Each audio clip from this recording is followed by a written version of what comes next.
My name is Adeline Castellano. I'm 36 years old, a senior tax attorney at one of the top firms in Boston, and a single mother to a 5-year-old boy named Noah and a 6-month-old baby girl named Juniper. 3 months ago, on Christmas Eve, I was trapped inside a crumpled sedan on an icy highway shoulder. Glass embedded in my shoulder, my left leg pinned beneath the dashboard. The snow was falling so thick I couldn't see the road anymore. My phone had a cracked screen and 7% battery.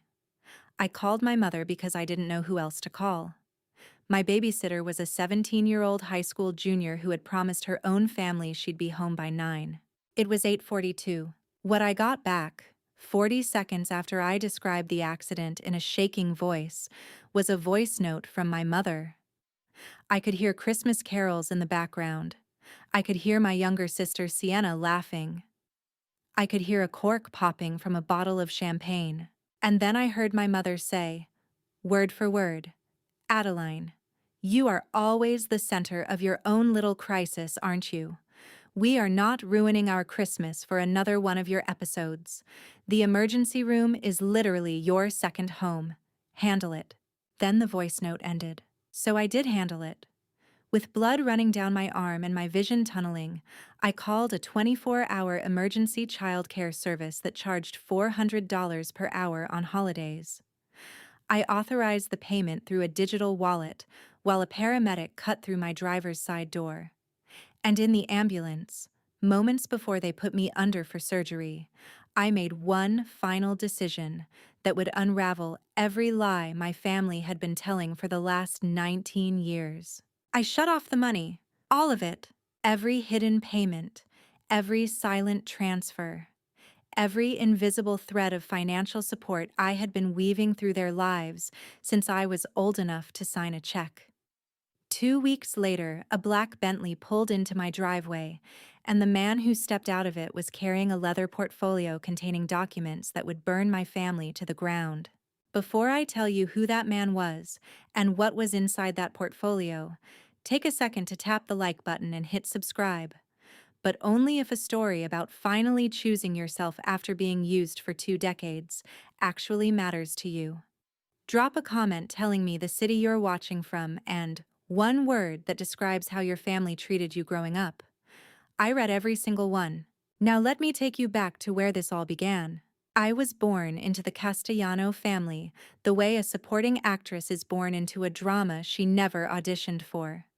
My sister Sienna, who is 4 years younger than me, was the main event. From the day she came home from the hospital, wrapped in a pink cashmere blanket that my grandmother had flown in from Milan, she was treated like a miracle the family had been waiting for. My mother used to tell the story of Sienna's birth like it was a religious experience. My birth, by contrast, was summarized in one sentence she repeated over the years. Adeline came out quiet and serious, and she never stopped being inconvenient. I learned to read at 3. My mother said I was showing off. I won a regional math competition at 11. My father said I was making Sienna feel bad about herself. I got a full scholarship to a private high school at 13. My parents didn't come to the awards ceremony. They were taking Sienna to an audition for a children's cooking show in New York. She didn't get the part, but they stayed an extra 3 days to help her recover emotionally from the rejection. That was the pattern. Sienna's dreams were treated like national emergencies. Mine were treated like paperwork. When I told my father I wanted to go to law school and specialize in tax law, he laughed out loud at the dinner table. Not a cruel laugh, a confused one. "Adeline, sweetheart, tax law? That sounds like the most boring thing a person could do with their life. Sienna is going to be a food star. You should think about what you actually bring to the table." I was 18. I kept my head down. Harvard undergrad on scholarship, Yale for law school, paid for through a combination of loans, a teaching assistant position, and weekends spent tutoring the children of wealthy families in Connecticut. By 27, I was an associate at a firm where the starting salary had 6 figures and a comma. By 32, I made junior partner. By 34, I was managing a client portfolio worth more than $800 million in taxable assets. Meanwhile, Sienna had dropped out of culinary school twice, launched a food blog that failed, launched a second food blog that also failed, and then finally stumbled into an Instagram food account that took off when a celebrity accidentally tagged her in a brunch photo.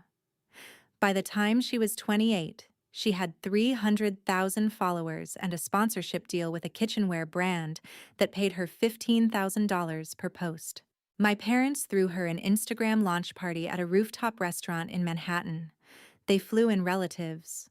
There was a cake shaped like her logo. For my promotion to junior partner, my mother sent me a greeting card with a picture of a cat on it. The card was empty inside. She had forgotten to write anything. I told myself it didn't matter. But what I didn't know, what I would not fully understand until the night of the accident, was that my parents' treatment of me was not simply neglect, it was strategy. They had been quietly constructing a financial life on my back for almost 2 decades, and they had taught my sister to help them do it. It started when I was 17 and still in high school. My father ran a small import business that imploded during the financial crisis. One night he came into my bedroom while I was studying for the SAT. He sat on the edge of my bed and told me, in a voice I had never heard him use before, that the family might lose the house. He asked me if I would be willing to sign a piece of paper that would allow him to open a line of credit in my name. He said it was only temporary. He said my credit was perfect because I had been an authorized user on my grandmother's credit card since I was 12, and it would help the family survive. I signed it. I was 17 years old. I had no idea what I was signing. That line of credit was never closed. Over the next 19 years, it was refinanced, expanded, and drawn on repeatedly. By the time I was 25 and realized what had actually happened, there was a $70,000 balance attached to my Social Security number. My parents promised they would pay it down. They never did. I paid it down myself, quietly, while I was working 80-hour weeks as a first-year associate. That was just the beginning. The monthly transfers started when I was 26. My mother called me in tears because my father's new business was struggling, and they could not make the mortgage on the house I had grown up in. $3,200 a month. I set it up on autopay. Then came the property taxes, $12,000 a year, annual lump sum. Then the country club membership they refused to give up because my mother said it was where all their friends were. Another $9,000 a year. Then came Sienna.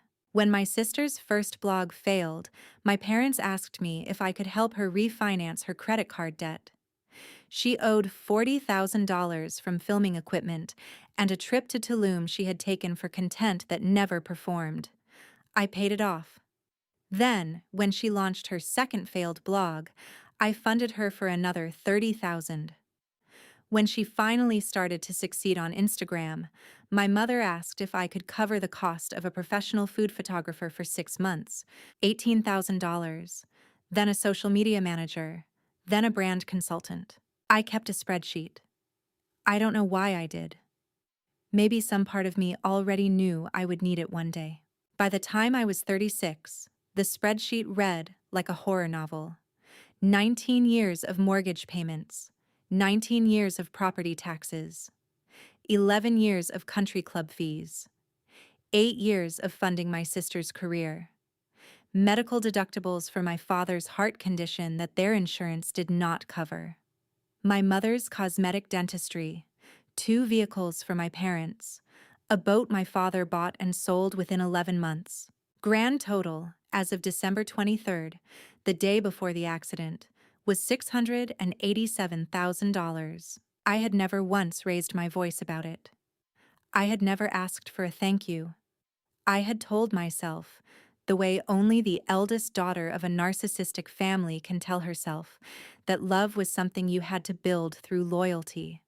That if I just kept giving, one day they would finally see me. And then, on Christmas Eve, after I begged my mother through tears and broken glass to send someone, anyone, to pick up my children while I was being cut out of a car, she sent me a voice note telling me to handle my own episode. That was the moment the spell broke. That was the moment the spreadsheet stopped being a record of love and started being a record of theft.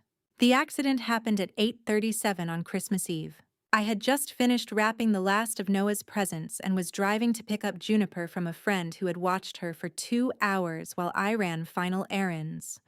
The roads were terrible. I had winter tires, and I was driving 20 miles below the speed limit. None of that mattered, because a delivery van carrying last-minute packages hit a patch of black ice and came across the median at 55 miles an hour. I remember the headlights. I remember thinking, for some strange reason, about whether I had left the oven on at home. Then the airbag hit my face like a wall of concrete, and the world disappeared. When I came back, I was aware of 3 things: pain, cold, and the fact that I could not move my left leg. My phone was on the passenger floor mat, screen cracked, somehow still lit up. I twisted my body through a current of pain that made me gag, and I managed to reach it. 7% battery. I called my babysitter first. Her name was Callie, and she was with Noah at my apartment. I told her I had been in an accident, but I was fine. I told her I would be home as soon as I could. She asked if I needed her to call anyone, and I said no, because I did not want to scare her. Then I called my mother. I need you to understand something about that call. I had not asked my mother for help in 19 years, not once. I had paid for everything, sacrificed for everything, handled everything.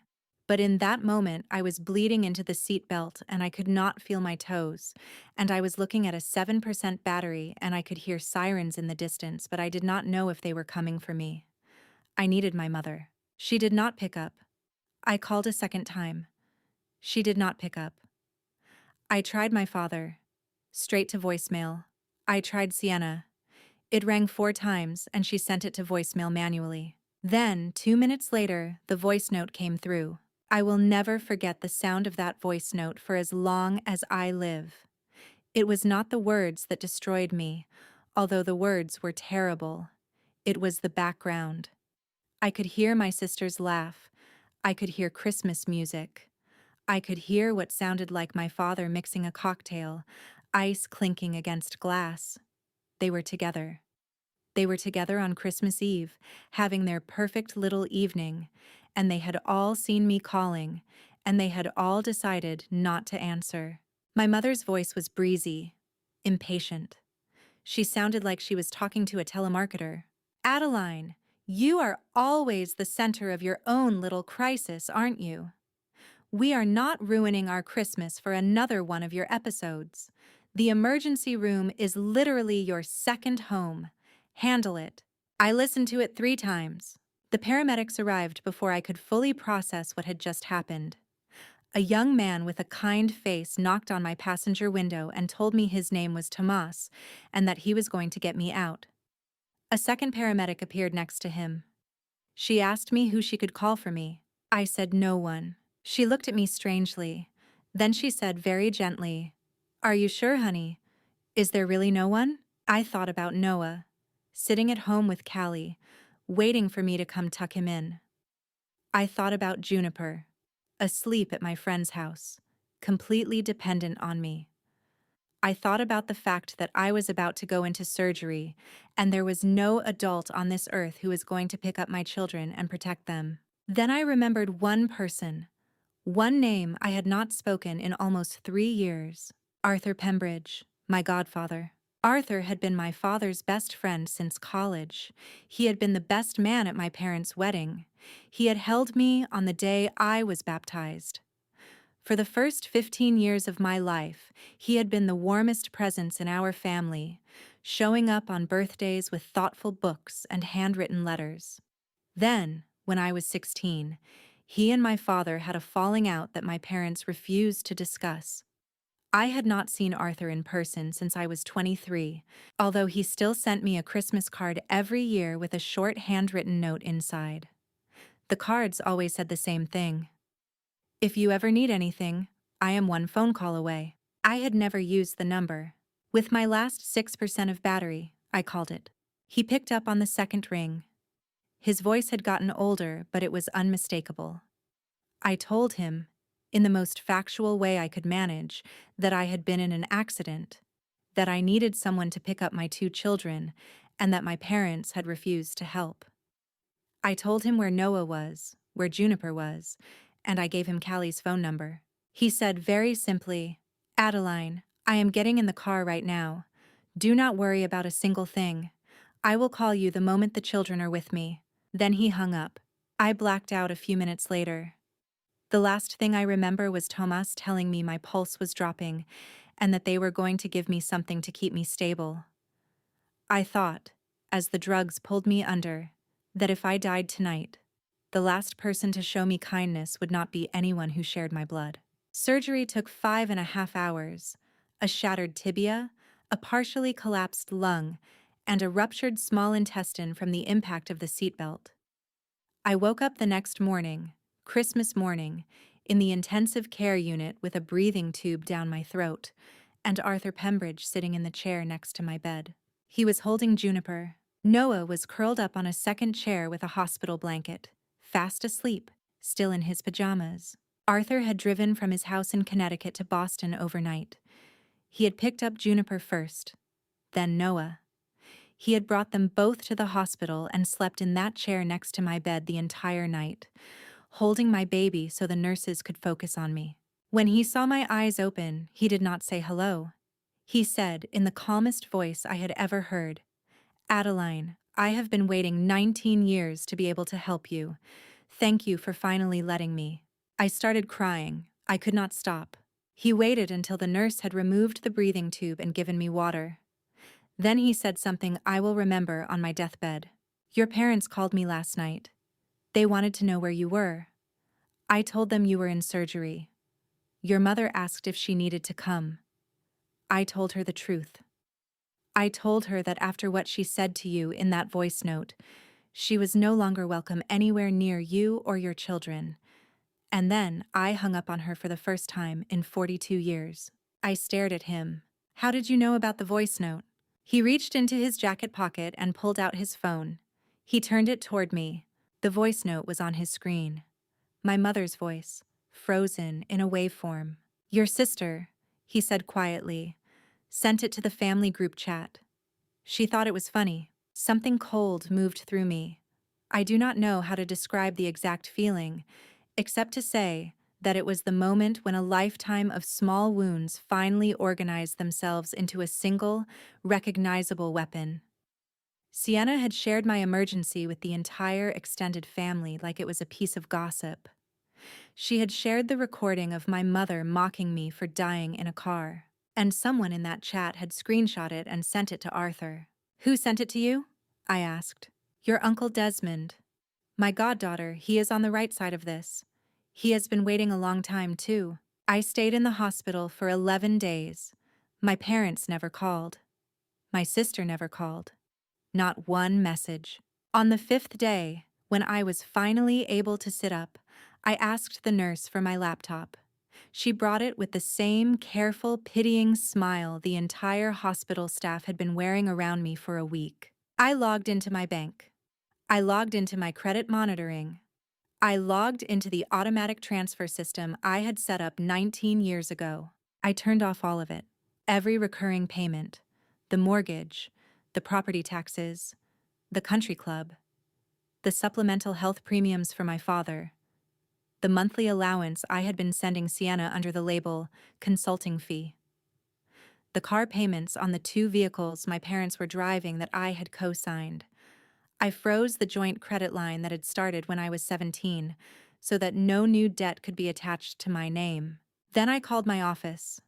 I asked my assistant to pull every document I had ever signed for my parents or my sister over the last 19 years. Every co-signing, every authorization, every power of attorney. I told her I wanted it all on my desk the day I came back to work. She asked me if I was okay. I told her I was better than I had been in 19 years. It was true. Before we move on, I want to ask you something, because this next part of the story is where everything starts to turn. Has there ever been a moment in your own life when you realized that the people who were supposed to love you had actually been using you? Not a dramatic moment like mine, but a quiet one. A tiny moment where you suddenly saw the truth? If so, type the word "saw" in the comments. I want to know how many of us are out there. And if you have been enjoying this story so far, please hit that like button. Everything that is about to happen in the next part is the reason I am telling this story at all. I was discharged from the hospital on January 4th. Arthur drove me home himself. He had arranged for a live-in nurse for the first 3 weeks, paid for in full, no argument accepted. He had also hired a part-time nanny for Noah and Juniper so I could rest while my leg healed. I tried to refuse. He looked at me in the rearview mirror and said, very quietly, "Adeline, you are not allowed to refuse help from me. You have saved that family for 19 years. I am saving you for 3 weeks. The math is not even close." I did not argue after that. 2 weeks passed. My leg was in a brace. I could walk short distances with a cane. I had started working from home, taking calls with clients, reviewing documents. My assistant had delivered the stack I had asked for. 19 years of paperwork, bound in 3 thick manila folders sitting on my dining room table, waiting for me to find the strength to go through it. That was when the black Bentley pulled into my driveway. Arthur had called 20 minutes before. He said he had something he needed to show me, and he asked if Noah could be out of the house. I arranged for Noah to spend the afternoon with a neighbor. Juniper was napping. I made coffee. I sat at my dining room table with my leg elevated and waited. When Arthur walked in, he was carrying a leather portfolio I had not seen before. It was old.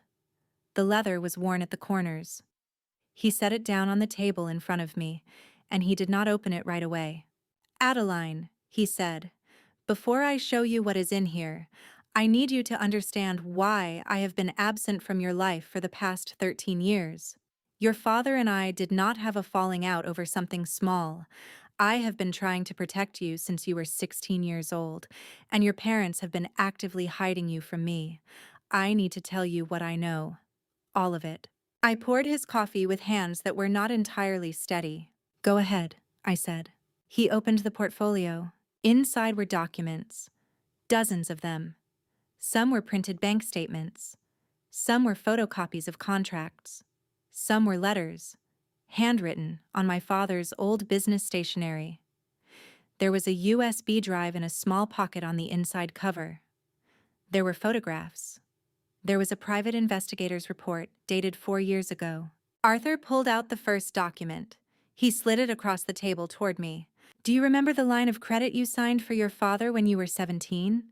I nodded. $70,000.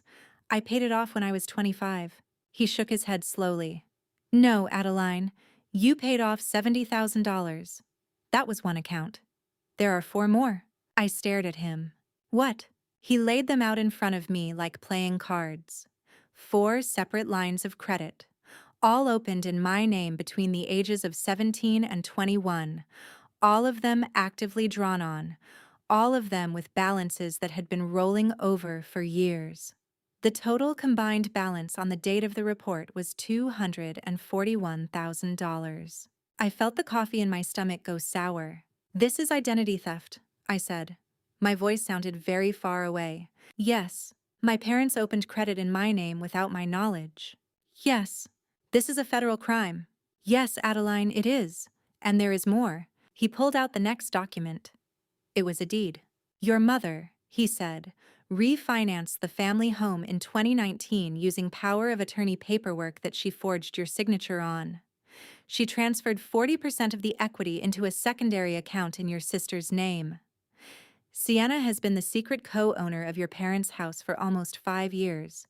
Your father does not know." I put my hands flat on the table because otherwise they were going to start shaking. "Why?" I asked. "Would my mother do that to my father?" Arthur looked at me with the saddest expression I had ever seen on a human face. "Because," he said, "your mother has been planning to divorce your father for a long time, and she wanted to move the assets to Sienna first, so that when the divorce happens, your father thinks he is splitting a smaller estate. She has been preparing to leave him for years, and she has been using your money and Sienna's name to do it. I sat there for a long moment. I could hear the clock in the kitchen.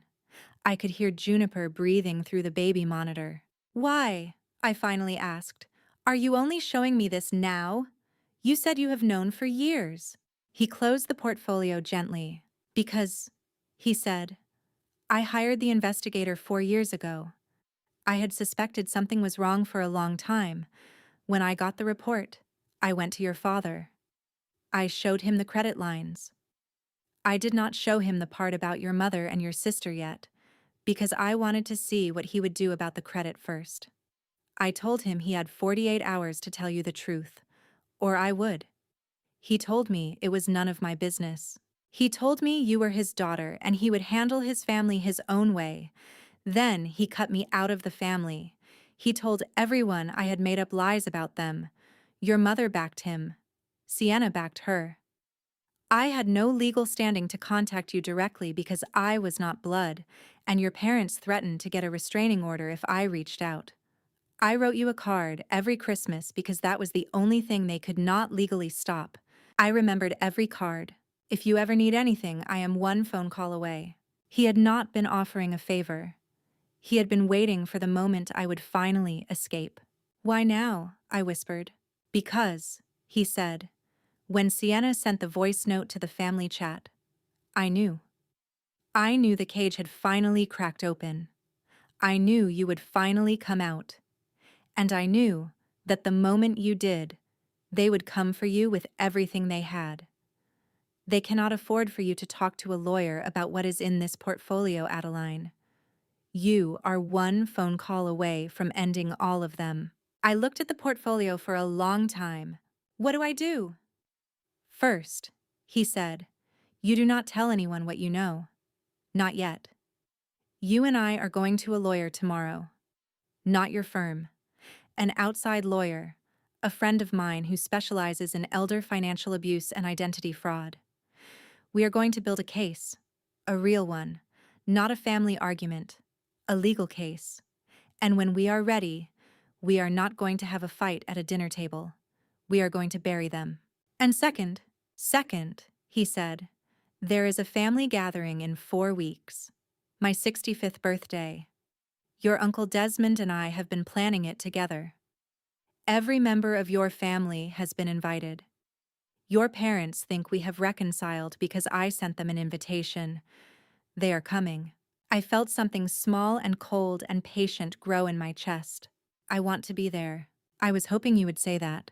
The next morning, Arthur drove me to the lawyer's office in downtown Boston.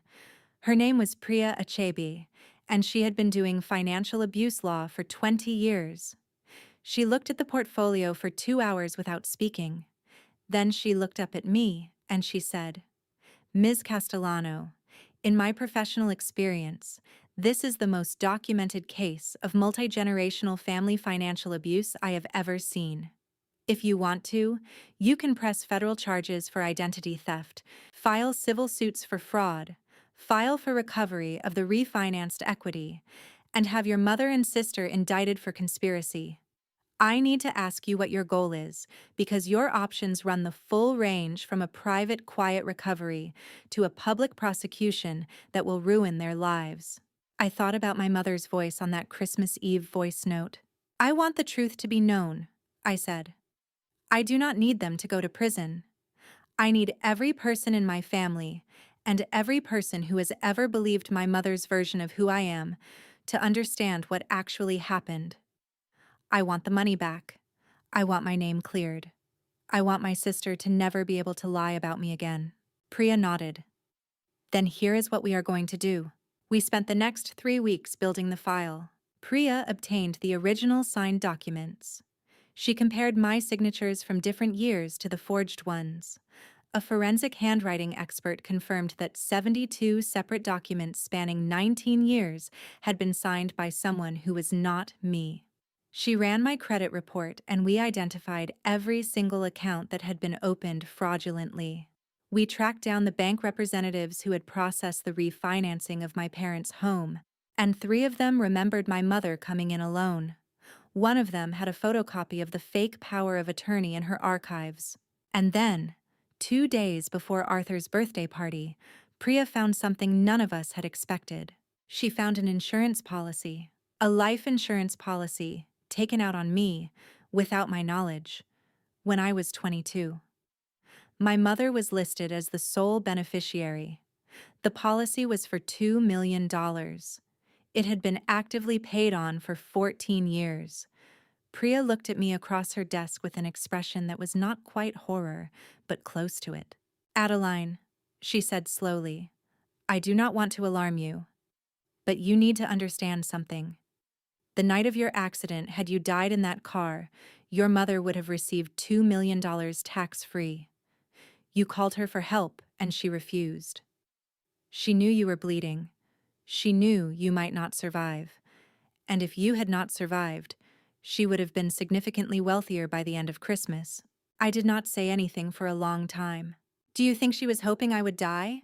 Priya chose her words carefully. "I cannot read minds, but I can tell you that the way she answered that call was not the answer of a mother who wanted her daughter to live." That was the moment something in me closed for good. A door, somewhere deep inside, swung shut and locked, and I knew I was never going to open it again. If you have been feeling anything while listening to this, if this is bringing up things for you, please just take a breath right here with me for a second. I know this is heavy, but what happens next is the reason I am telling you the whole story, and I need you to see all of it. Drop the word "breathe" in the comments if you are still with me. And if you know someone who has been told they are the difficult one in their family, share this story with them. Because what is about to happen at Arthur's birthday party is the moment every quiet daughter, every used son, every forgotten child in any family deserves to witness. Arthur's house in Connecticut sat at the end of a long gravel driveway lined with old oak trees. It was the kind of house that looked like it belonged on the cover of a magazine, but the inside was warm, lived in, full of books and framed photographs. Arthur had never married. He had no children. For most of his adult life, the Castellano family had been his only family. I arrived on the evening of the party with Noah holding my right hand and Juniper asleep in a carrier against my chest. I was still using a cane. I wore a long black dress that covered my brace. I had spent the afternoon rehearsing exactly one thing in my head, which was to not react, no matter what was said to me, until the moment Arthur signaled. 47 people were already inside when I walked through the door. My parents were in the main living room, standing with a circle of cousins I had not seen in years. My mother wore a winter white suit with pearls. My father was in a tailored navy blazer. They both looked tired, thinner than I remembered. Sienna was there too, in a cranberry red dress, holding a glass of wine, laughing at something one of our cousins had said. My mother saw me first. Her face did several things very quickly. Surprise, then something like fear, then a rapid rearrangement into a concerned, sympathetic smile. She excused herself from the group and walked toward me with her arms open. "Adeline," she said, loudly enough for everyone in the foyer to hear. "Oh my God, honey, look at you. How are you feeling? We have been so worried. Your father and I have been trying to reach you for weeks." I did not step into her hug. I stepped sideways, just enough that her arms closed on empty air. "Have you?" I said very quietly. "I haven't seen any calls." Her smile flickered for half a second. "Well, sweetheart, you blocked us. What were we supposed to do? Show up at the hospital and make a scene? You could have shown up at the hospital." Sienna appeared at our elbow. She was wearing the pearl earrings my grandmother had left me in her will, the ones my mother had told me had been lost in a move. She looked me up and down with an expression that was almost amused. "Wow, Adeline, you look tired. Are you sure you should be out of the house? You have been through a lot. We have all been really concerned about you." I looked at her for a long moment. "Sienna," I said, "where did you get those earrings?" Her face paled, just slightly. "Mom gave them to me." "Of course she did." I walked past her into the living room. For the first 30 minutes of the party, I did exactly what Arthur and I had agreed I would do. I moved through the room. I greeted relatives. I accepted their sympathy for my accident. I answered questions about Noah and Juniper with patient, neutral warmth. I watched my family the entire time. They were working. I saw my mother whispering to an aunt I had not seen in 6 years. I saw her wipe her eyes with a handkerchief. I saw the aunt glance at me with pity. I saw my father put his hand on a cousin's shoulder and shake his head slowly. I saw Sienna laughing with a small group of younger cousins near the kitchen, telling some story with wide, theatrical gestures. Arthur passed me near the fireplace. He did not speak.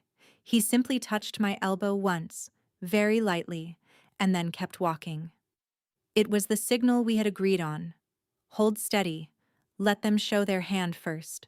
At 7:15, during the appetizer course, my father stood up from his chair and clinked a fork against his champagne glass.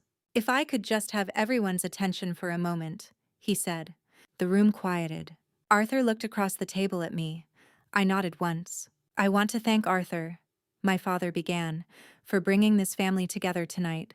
It has been a hard year for all of us, and it means the world that we could gather like this to celebrate him." He paused. He looked at me, and his expression became heavy with performed sadness. "Before we go any further, I want to address something openly, because I think honesty is the only way families heal. Many of you know that my oldest daughter, Adeline, has been going through a very difficult time." The room went still. I did not move. I did not speak. I did not look at anyone. "Adeline was in a serious car accident on Christmas Eve," my father continued. "Thank God she survived. But since the accident, she has been dealing with some significant mental health challenges. She has cut her mother and me out of her life completely. She has refused to answer our calls. She has, according to Sienna, been saying things about us that are, frankly, not based in reality. We have been advised by friends in the medical community that traumatic brain injuries can sometimes cause these sorts of personality changes.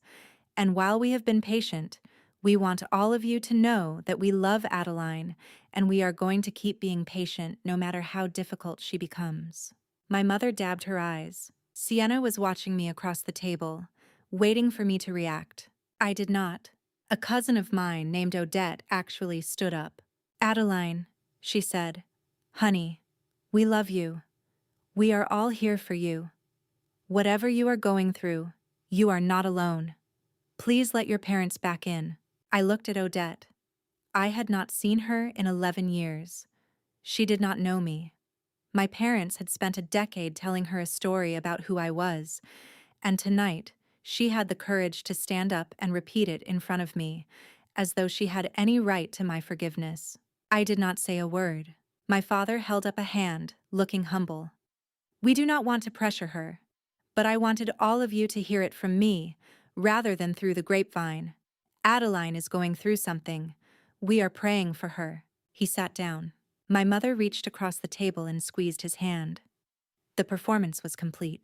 Arthur waited exactly 6 seconds, then he set down his napkin. He stood up.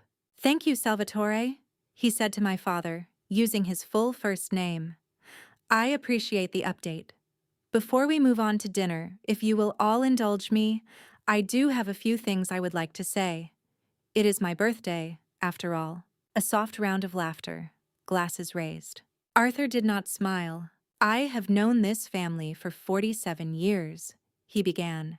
"I was the best man at Salvatore and Marisol's wedding. I held Adeline at her baptism. I held Sienna at hers. I watched these two girls grow up, and for a very long time, I was proud to call this family my family. Then, 13 years ago, I stepped away. Many of you have wondered why. Tonight, with my goddaughter's permission, I am going to tell you." The room shifted. People set down their glasses.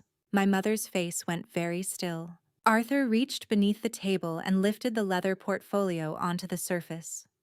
He set it down with deliberate slowness. 13 years ago, he said, I discovered that Salvatore had been opening lines of credit in his daughter Adeline's name without her knowledge or consent, starting when she was 17 years old and continuing into her adulthood.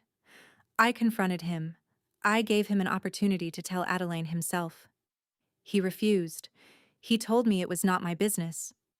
He had me removed from this family. Gasps around the room. My father stood up so fast his chair scraped the floor. Arthur, that is not appropriate to discuss here. Sit down, Salvatore. I said that is not appropriate. And I said sit down. My father sat down. I had never, in 36 years, seen my father obey another man's voice. Arthur opened the portfolio. For the last 4 weeks, he said, Adeline and I, along with her attorney Priya Achebe, who is sitting to my left, have been reviewing 19 years of financial records belonging to this family. What we found is not a family disagreement. It is a documented pattern of criminal financial abuse. I am going to summarize it tonight, briefly, because every person in this room has the right to hear the truth. And then I am going to turn the floor over to Adeline, and she is going to decide what happens next. Priya Achebe, who had been sitting quietly next to Arthur all evening, folded her hands on the table. She looked exactly like what she was, which was a lawyer who had won more than 300 financial abuse cases in her career. My mother started to stand up. I am leaving. Marisol, Arthur said. Sit down. The doors are locked, and your car keys are on the sideboard. You will leave when Adeline says you can leave, because right now you are one phone call away from a federal indictment, and you are going to want to hear what your daughter has to say before you make another decision. My mother sat down. The room was completely silent. I want to stop for 1 second because I know this is a lot. If you have made it this far into the story, if you have watched my family dig their own grave in front of everyone they know, I want you to know something. What I am about to share with you next is the part of the story that every person who has ever been told they were the problem in their family needs to hear. It is not just about the numbers. It is about what happens when the mask finally comes off. If you are ready for the reveal, drop a one-word comment. Just say, ready. And if you want more stories like this, stories about families finally being forced to tell the truth, make sure you have that bell turned on, because the next part is the part I wrote this whole story for. Arthur began with the small things. Between 2005 and 2024, he said, reading from a one-page summary, Adeline Castellano paid the following expenses on behalf of her parents and her sister. Mortgage payments on the family home, totaling $473,000. Property taxes, $91,000. Country club membership fees, $104,000. Supplemental medical premiums for Salvatore's cardiac care, $41,000. Financial support for Sienna's various business ventures and personal expenses, $178,000. Arthur paused. The combined total of voluntary financial support Adeline provided to her family over 19 years is $687,000. For context, that is more than most Americans will earn in their entire working lives. A cousin near the back whispered, Jesus Christ. That, Arthur said, was the legal portion. The room tightened. Now I am going to read the illegal portion. Starting at age 17, Salvatore Castellano opened 5 separate lines of credit in Adeline's name without her knowledge. The combined balances on these accounts, which have been rolling over and refinanced for 19 years, currently total $241,000. Adeline did not know about 4 of these accounts until 3 weeks ago. My father's face was gray. In 2019, Arthur continued, Marisol Castellano executed a refinancing of the family home using a forged power of attorney that appeared to bear Adeline's signature. A forensic handwriting expert has confirmed that the signature was not authentic. During this refinancing, 40% of the equity in the home was transferred into a secondary account held jointly with Sienna Castellano. The purpose of this transfer was, based on documents recovered from Marisol's emails, the planned removal of assets in preparation for her future divorce from Salvatore. My father's head snapped toward my mother. What?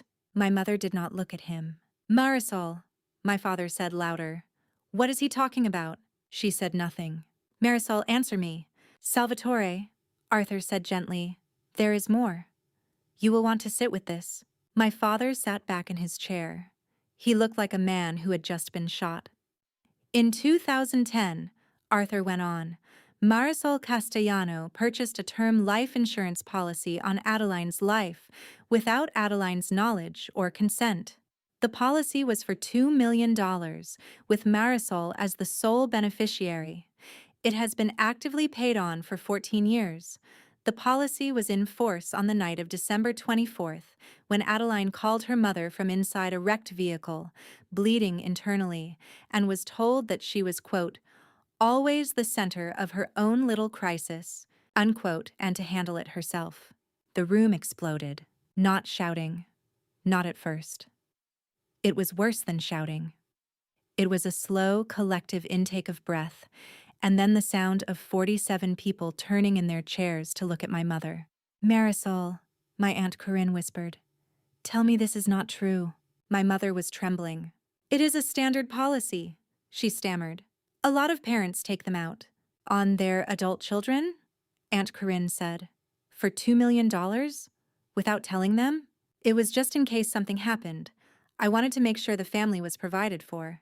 The family, Uncle Desmond said from the far end of the table, standing up for the first time that night, already had Adeline's money. You weren't taking out a policy to provide for the family. You were taking out a policy on the one person this family had been bleeding dry, so that if you finally drained her to death, you would get a bonus. My mother started crying. Real crying this time. The kind you cannot fake. But no one in the room moved to comfort her. Sienna had gone completely still. She was staring at the table. Her glass of wine, untouched, was shaking in her hand. Arthur turned to her. Sienna, he said, I am going to give you the chance to speak before I finish. Is there anything you would like to say? She opened her mouth, closed it, opened it again. I didn't know, she whispered. I didn't know about the insurance, I swear, Adeline. I didn't. I looked at her for a long moment. But you knew about the credit cards, I said. Didn't you? She did not answer. Answer me, Sienna, you knew. I knew about one of them, she whispered. I didn't know there were more. And the voice note on Christmas Eve? The one you forwarded to the family chat because you thought it was funny? She closed her eyes. I am so sorry, Adeline. Are you sorry because you did it? I said. Or are you sorry because you got caught? She did not answer. I turned to Arthur. I nodded. He closed the portfolio. Here is what is going to happen, he said, and I want every person in this room to hear it, because I do not want there to be any question later. Adeline has made her decisions, and she has made them with the advice of counsel. Priya Achebe stood up. Thank you. Ms. Castellano has authorized the following actions, effective tomorrow morning. 1. A civil recovery suit will be filed against Salvatore and Marisol Castellano for the full $687,000 in voluntary financial support, which will be reclassified as loans under the circumstances of duress and concealment. 2. A federal complaint for identity theft and credit fraud will be filed with respect to the 5 unauthorized lines of credit. 3. A separate civil suit will be filed against Marisol Castellano and Sienna Castellano for the fraudulent refinancing of the family home and recovery of the 40% equity transfer. 4. The life insurance policy will be canceled, and all premiums paid will be clawed back through a separate action. 5. A restraining order has already been filed by Ms. Castellano this afternoon against both of her parents and her sister, prohibiting contact with her or her children. Priya paused. Ms. Castellano has instructed me that she is not, at this time, pursuing criminal prosecution. She has asked me to tell the family that this is not an act of mercy. It is an act of indifference. She does not want her children to grow up with the publicity of a criminal trial. She does not need her parents to go to prison. She needs them out of her life. My mother was sobbing. My father was staring at the table like he was trying to read his own future in the wood grain. Sienna had her face in her hands. I stood up. I was still holding my cane. I left it leaning against my chair. I need to say something, I said, and then I am going home. The room turned toward me. I want to start by thanking every person here who did not know, I said. I know some of you are sitting here right now realizing that every story my parents have told you about me for the last 20 years was a lie. I know that is a lot. I am not angry at you. My parents are very good at what they do. They made me the villain in their story so that they could take from me without anyone asking questions. You are not the first people they fooled, and you probably will not be the last. I looked at my father. Dad, you were my hero when I was a kid. I know this is hard to hear. But you made a choice 13 years ago when Arthur gave you the chance to tell me the truth. You chose Mom. You chose Sienna. You chose yourselves. I want you to understand that I am not destroying this family tonight. You destroyed it 13 years ago. I am just finally telling the truth about it. He nodded. He did not look up. I turned to my mother. Mom, I do not hate you. I want to. I think it would be easier. But what I actually feel when I look at you is something colder than hate. I feel nothing. You took out an insurance policy on your own child. You used me for 19 years. You told me I was a burden while you lived in a house I was paying for. You forged my signature. You laughed with your other daughter while I was dying in a car. And you will never, for the rest of your life, see me or my children again. That is not a punishment. That is a consequence. There is a difference. My mother did not answer. I turned to Sienna.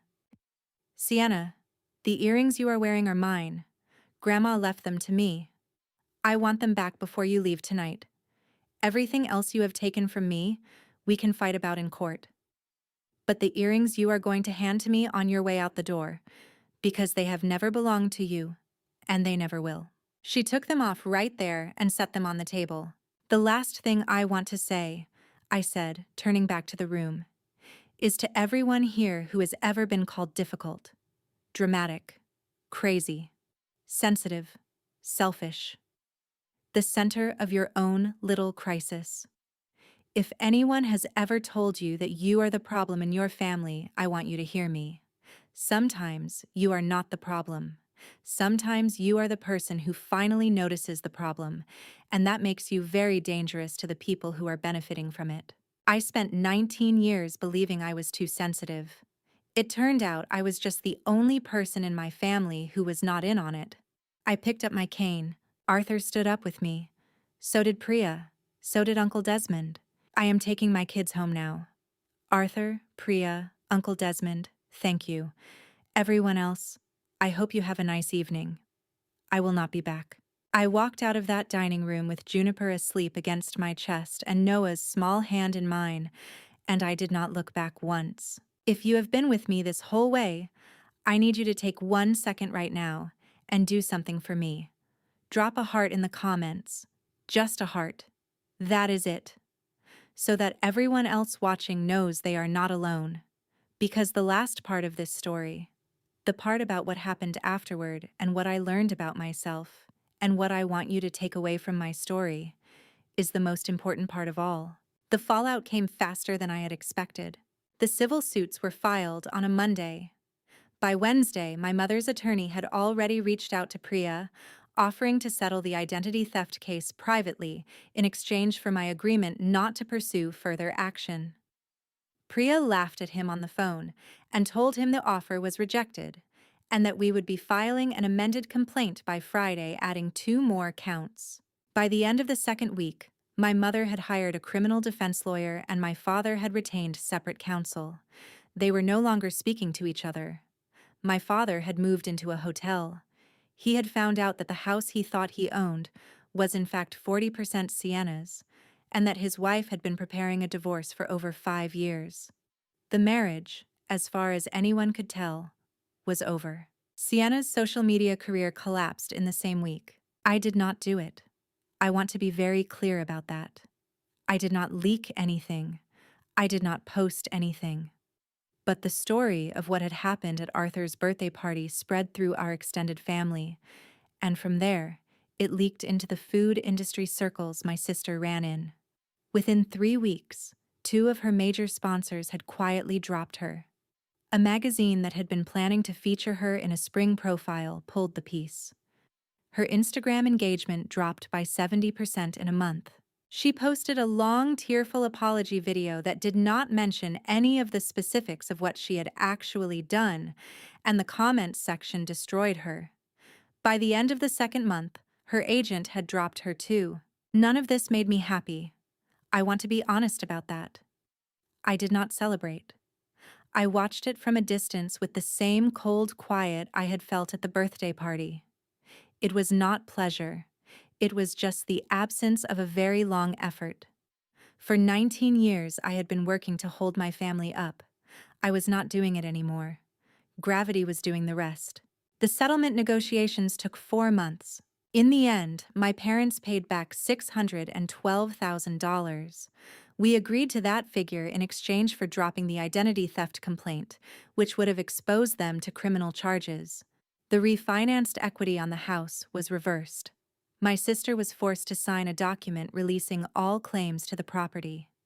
The life insurance policy was canceled, and the 14 years of premiums were returned to me with interest.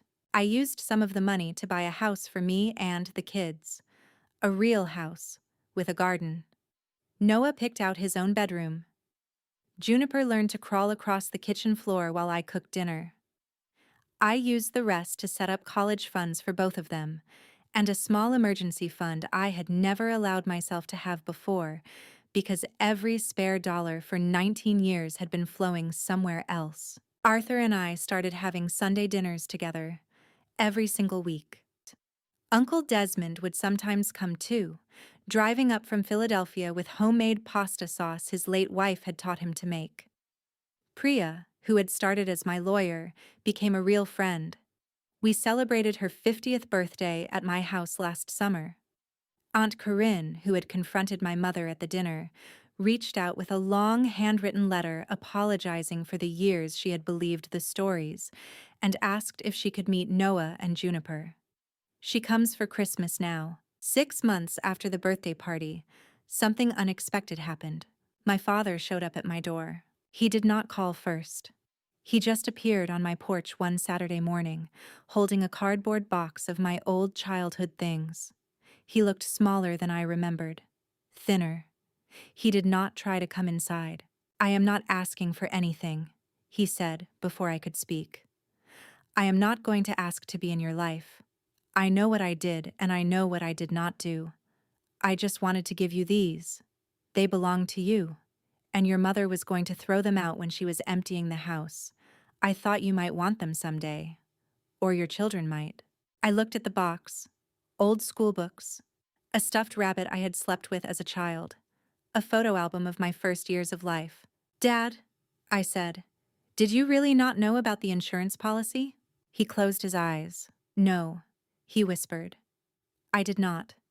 I thought I knew everything she was doing. I did not know about that one. That was the thing that broke me, Adeline. I want you to know I filed for divorce the week after the party. We have not spoken in 4 months. And the credit cards?" He looked at the ground for a long moment. "The first one, the one you signed when you were 17, that was real. Our business was failing. I thought it would be temporary. I was going to pay it off and close it. I did not. I do not have an excuse. I let it happen. And once it existed, your mother kept opening more of them, and I told myself I would stop her next time, and I never did. I was a coward, Adeline. I watched her do it, and I did not stop her because it was easier not to. I studied him for a long time. I am not ready to have a relationship with you," I said. "I do not know if I ever will be. But I appreciate the box." He nodded. "That is more than I deserve," he said. "Thank you." He turned to leave. Then he stopped at the top of the porch steps. Adeline, I want to tell you one more thing. I have been going to a therapist. I should have done it 20 years ago. She asked me a question last week that I have not been able to stop thinking about. She asked me who I thought you were, actually, as a person, not as a daughter, not as a problem, not as a wallet, as a human being. And I realized I could not answer her. I did not know you. I spent 36 years in the same house as you, and I did not know you. I am sorry for that. I am sorry for a lot of things, but I am sorriest for that. Then he walked down the steps, got into his car, and drove away. I stood on the porch for a long time after he was gone. That was a year ago. I have seen my father twice since then, briefly, always in public places, always with one of the kids present. He does not ask for more than I give. He does not try to pressure me. He is, slowly, trying to become someone I might one day be able to forgive. I do not know if he will get there, but I notice that he is trying. My mother and I have not spoken since the birthday party. I have heard she has moved into a small apartment. I have heard she is bitter about everything. I have heard she still tells people I was the problem. That is fine. I do not need her to tell a different story. Her story does not touch my life anymore. Sienna sent me a letter on my birthday last year. A real handwritten letter, not a text. I did not open it for 6 weeks. When I finally did, it was not an apology. Not really. It was more like a confession. She wrote that she had been taught, from the time she could understand language, that I was the sacrifice that kept our family comfortable.